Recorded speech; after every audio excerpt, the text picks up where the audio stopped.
Navigating Walmart Self-Checkout with your EBT card just got easier. First, after you've gathered all your essential groceries and household items, head over to an available self-checkout lane. Begin by scanning each of your items one by one, just as you normally would for any other purchase. Once all your items are scanned, touch the Pay or Checkout button on the screen to proceed. On the payment screen, look for and select the EBT or food stamps option. The machine will then prompt you to swipe or insert your EBT card into the card reader.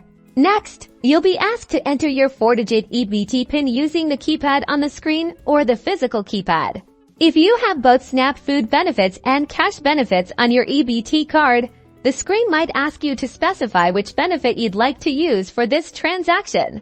Once you've entered your PIN and selected your benefit type, the transaction will process, and your total will be deducted from your EBT balance. Finally, remember to grab your receipt, which will show your remaining EBT balance, ensuring a convenient and discreet shopping experience.